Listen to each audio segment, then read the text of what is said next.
Nagiging na-nervous pa ako, Bambi. Hasta yun na. Anyway, siguro ma'am, let us enjoy this initial broadcast because aram ko po, ginaulit ko po ininamang programa. Pag-ihimon lang po naman every Tuesday from 9 o'clock to 10 o'clock, the same station. Yan na. Sabi ko nga enjoy anay kita because siguro sa basunod dadlam pag maaram na ng mga komisyonidores sa kadamon na po natin na phone patch kag mga sabat na po talaga kita sa mga reklamo, no? Anyway, welcome po kami. Ang ginasabi po namin we do not dili po kami naghahabog sa mga complaints. In fact po we have professionalized our staff, management staff in namon during our personal reorganization.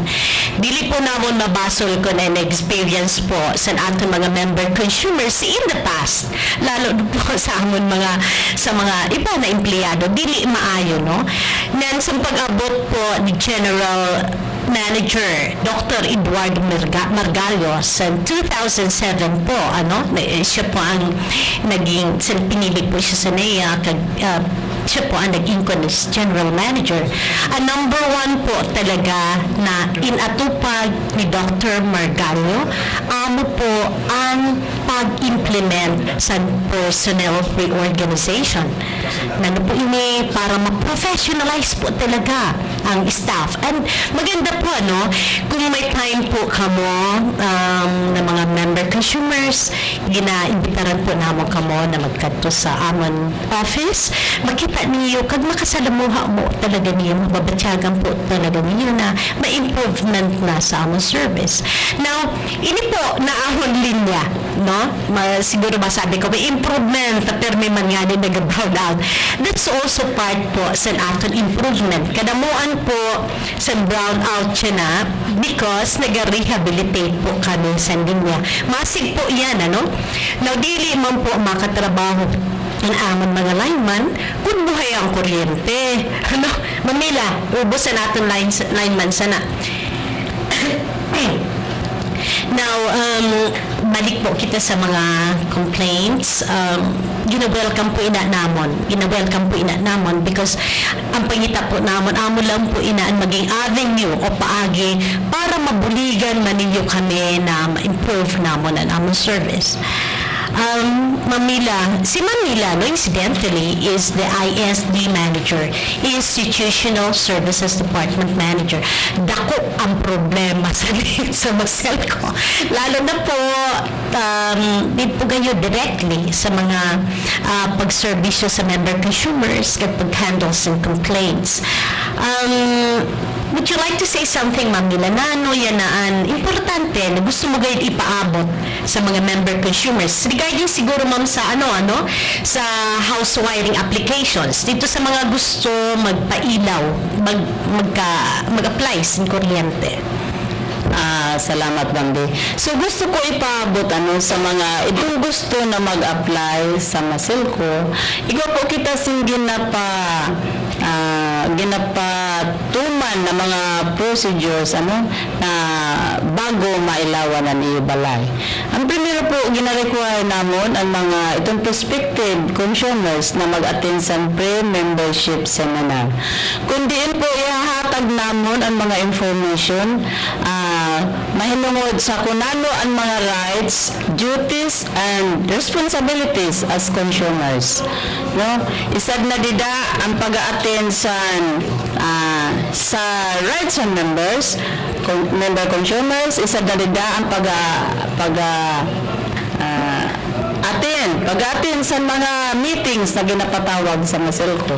Para sa meeting, ihahayag namon ang parte sa financial sa kooperatiba o mga plans and mga aktibidades sa sugod sa nangani naka-schedule kami na mag-present sa ina-invite namon ang Municipality of Kawayan, Placer, Katayngan, Esperanza and PB Corpus sa na maabot na November 30 na iwa kami sin presentation sa co-op operations sa Maselco. Na kundi na namon mga imbitado amo ang mga sangguniang bayan sa kada munisipyo sa itong na ginasabi ko ng mga munisipyo para po maraman nindaan mga aktibidades yan na ginahimo sa Maselco kag ang mga future pan, mga plans na magkaigwa kitan efficient and reliable electric service na amo po ang among ginamaot na mahatagan namon sin satisfaction ang mga consumers pinaagi po sa efficient and reliable electric service. Thank you, Ma'am Mila. By the way, I would like to greet our friend, Long Logroño.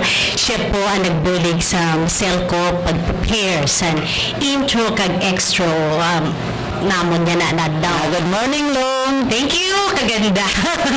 Pero anyway, balik po kita kanina sa earlier na sinabi ni Ma'am Mila, no? Regarding sa pag-invite sa aton mga local officials. Actually, this is pira na po ini-set, Ma'am, mga fourth na? Six? Okay. Isad po ini ng paagi na effort po talaga, sincero na effort sa Maselco na mag-reach out, ano ba reach out?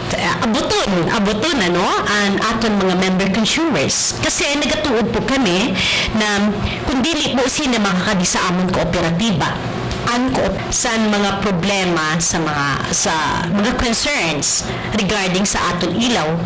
Kaya nga ni ginaimbitanan po naman sinda in order to equip them. Ready po sinda o ang nano ini may mga concern na ini the constituents aram ninda ko nano. And gusto ko po ipaabot ang pagpasalamat namon sa aton amon mga nauna na guest sa aton Honorable Governor Rizalina Dayan Siadsong Lanete na nauna po nagkatus sometime in August, and then si Honorable Vice Governor Homer Vince Reville. Sir, thank you very much. Si aton Vice Mayor si San City, si Honorable Attorney Alan Cos, together with the Vice Mayor, the Mayor of Mobo, si Honorable Attorney Castillo, usad man na very humble na public servant. Ito po na mga councilors. The last time na nag-attend po sa amon ang mga konsehales sa Mandaon, si Ma'am Beth Dote, ang iba po, sorry, dinig maanahan ng call. Pero thank you very much good po. May nag-abot pa from Balod. And this time, next week po, by the last week, ngayon po namon na sana po mag-attend po ang mga local government officials. So, dili po ini boring, ma-present po kami sa PowerPoint presentation. Kagunano po ang iyong mga concerns, ang iyong mga sakit sa buhat na reklamo sa Maselco. This is the time talaga to sit down with us. Mag-irisoryahan kita para maano manamon kamo kung sabi nga ni GM, dili po ininamon mahimo lang gayon. Kailangan po talaga ang kooperasyon. Yes, Mamila, cooperation. Active participation sa bawat member consumers nato. Anyway, I would like to call on another co-employee, Mr. Dennis Boaya. Dennis.